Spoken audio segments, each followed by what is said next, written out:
Liverpool 4, Southampton 0. Welcome to the debrief here on Blood Red. Myself, Guy Clarke, joined by our senior Liverpool writer, Theo Squires at Anfield, following another 4-goal showing from the Reds.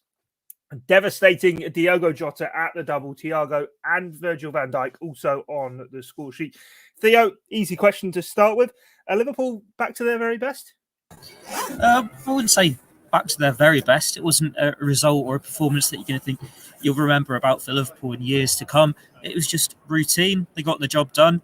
As soon as that early goal goes in after 2 minutes, I think your nerves can settle a little bit. But then you'd have had that against Brighton a few weeks ago when they got the early goal, and you think, oh, here we go, job done.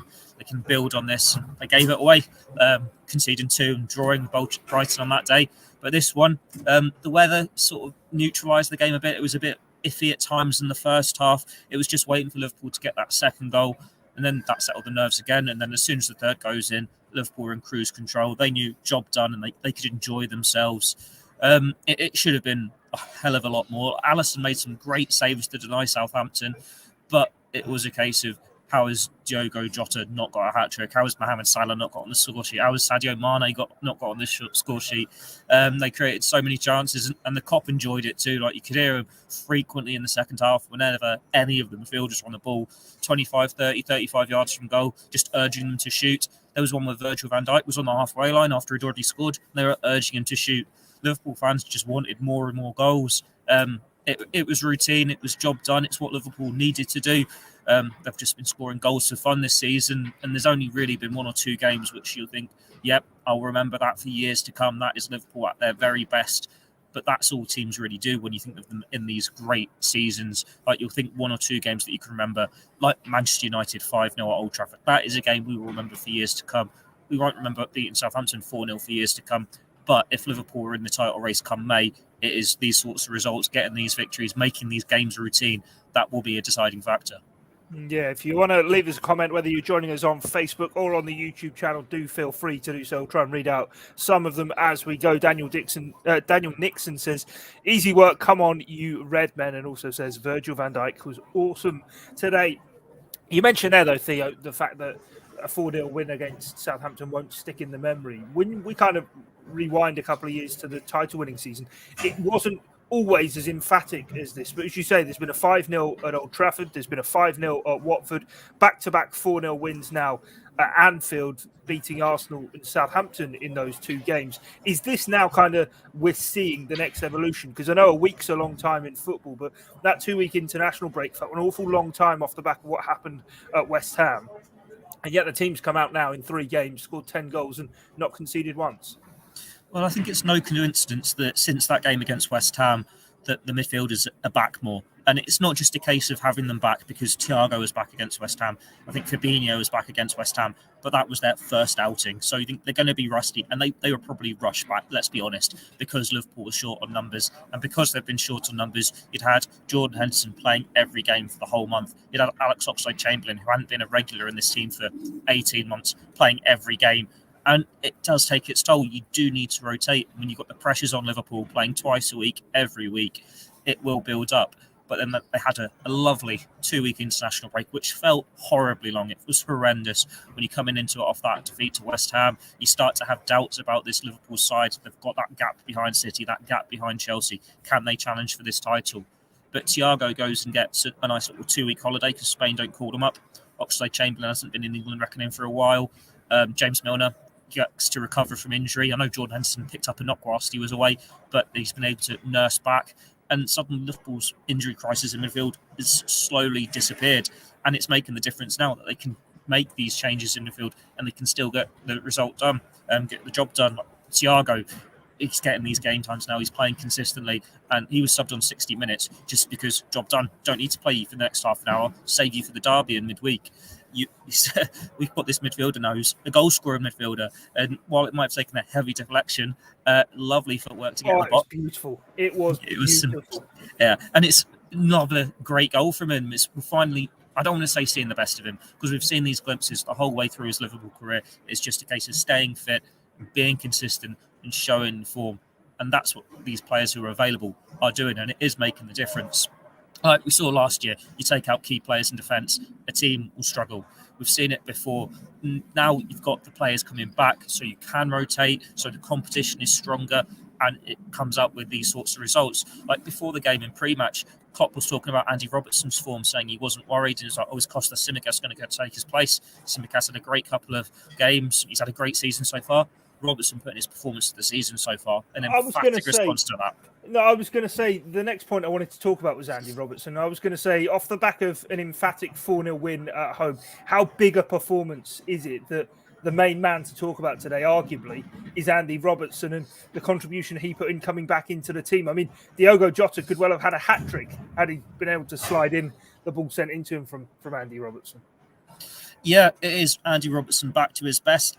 He's a better player than Tsimikas, I feel. He's not as good offensively. He's a great attacking fullback, but his final ball isn't quite of the standards of Tsimikas. Yeah, he's still got an assist to his name today, maybe 2. He could have had more of the finishing, was a bit better, a bit more prolific. But yeah, he was superb up and down that flank, linking up with Sadio Mane. It's the response you want. And it's another case of Liverpool had a player who's taken his time to get going this season, because he had an injury in pre-season, because he's come back for late pre-season after the Euros, and then he gets another injury on the latest international break. But it's not a case of, right, you're going to have to play 60, 70% here for us, Robbo, because Milner's out as well. We've got no one else. They can put Tsimikas in. They can give him these 2 games off. And you're ready to go now. Just go and shut your doubters up. Go and show what you can do. And he has done that. Players do need those times on the sideline. Like Liverpool in the past have had to rush players back. And we talk about the evolution of the side. It's about getting that change in the team, having more of these attacking variations. The fact that they can win 4-0 and Salah's not scored and Mane's not scored. They've got goals from midfield. They've got a goal from the centre-back. They're threatening at set pieces. The full-backs are getting forward and they're creating chances. The midfield are creating chances. It was that overall performance, and that is what is taking Liverpool to the next level, and that is what they're capable of when everyone is fit and everyone is in form. Since the international break, it's all going well. We just need to be saying this again at the end of December and then the end of January after the Cup of Nations and so on, because Liverpool always have these little pockets of form, and then it's whether it gets undermined by having to just play the same bodies time and time again. It does feel, though, doesn't it, with kind of the renewed energy, I suppose, in midfield. I personally thought it was a bit harsh on Alex Oxlade-Chamberlain being dropped out today. I thought he'd been playing really, really well, but Henderson's back in the team. Andy Robertson's back in the team. Obviously, the front 3 is kind of fix and make do all the time at the moment, albeit Takumi Minamino did get onto the pitch for Diogo Jota again, like Thiago, keeping him fresh and keeping him sound and ready to go. But it does feel as though this Liverpool team now is beginning to score other kinds of goals as well and find a new gear and a new level. Now, early part of the season, they were shipping a lot of goals, but I think one big thing that really is going to be kind of complimented by supporters is the fact that it is 3 clean sheets in a row, and Ibrahima Konate wasn't at his best against Porto in midweek. He came back with a big performance today. He was all right today. He wasn't at his best. I've seen him play better in the few glimpses we've seen so far. There are a few shaky moments. I think he was one of the players who struggled with the conditions. He fell over a couple of times, but he still threw his body around. He got blocks in. He was winning his headers, and it was a bit of a raw performance, but that's what you expect from a young defender, getting used to English football. And he played well. It was a reasonable response. But you talk about the defence and how they're now keeping clean sheets. The big difference is Alisson Becker. Alisson is back to his very, very best. He made so many good saves today at his near post, standing tall. Was it against Arsenal when Thomas Partey bent one in the top corner and he just tips it over? And you don't think anything of it. It's only when you look back in hindsight you think, actually, that is an incredible save. If a mid-table goalkeeper had made it, like if, say, Alex McCarthy had made it, or if Aaron Ramsdale had made it, you'd be making a much bigger deal out of it. But with Alisson, it's just what you expect now. And I think it's that response from when Liverpool struggled last year. We know his personal circumstances. He obviously had some sticky moments, and Man City is the one that comes to mind. But there were more than that. Now he is back to his best. Now he is showing why he's one of the very best keepers around. And he just makes saves that normally you'd expect to see goals be conceded. Like, it's a bit of power going low at the near post and you're frustrated it's gone in, but it just happens sometimes. But when he's one-on-one, you're backing the goalkeeper, and you can't say that about many shot stoppers. He is showing why Liverpool spent so much money on him in the first place, and any doubts people might have had about his form last season, understandable considering everything. He's showing why he's one of the very best around, and he is why Liverpool's defensive record is getting better and better. It's just about getting that stability in the back four now. Like we've talked about, they've got the options there, so they can rotate, and that is a blessing. But at the same time, you need the rhythm there, and that has been lacking a little bit sometimes. But then you also have to remember Van Dijk's coming back from injury, Matip's coming back from injury, Gomez, when we see him again, is coming back from injury.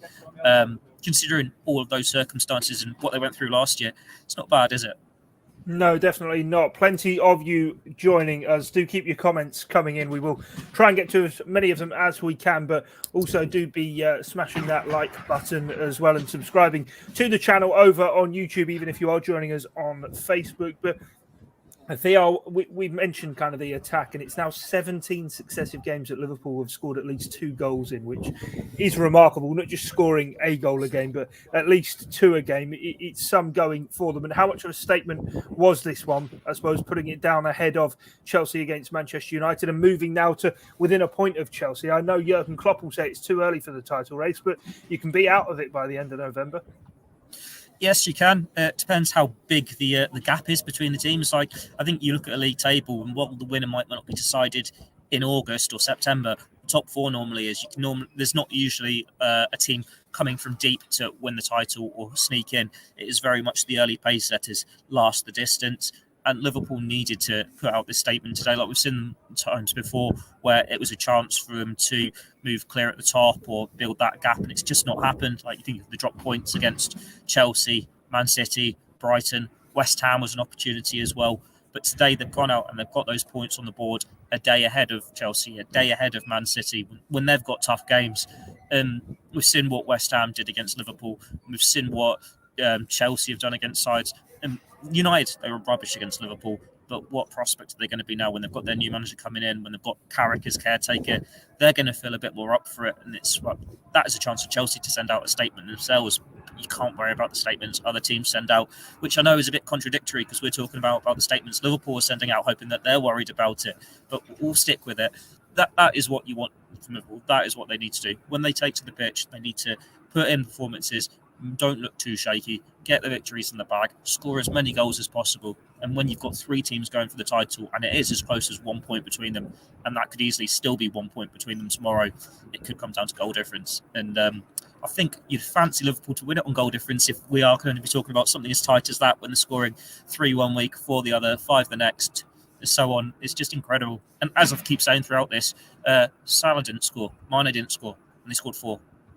They've been without Firmino for half the season so far, and they're still scoring loads. I think, is it now the 3 forwards have started today, the 3 leading goal scorers in the Premier League? Salah's got the most assists as well. Just incredible to see. This is an attacking phenomenon from Liverpool.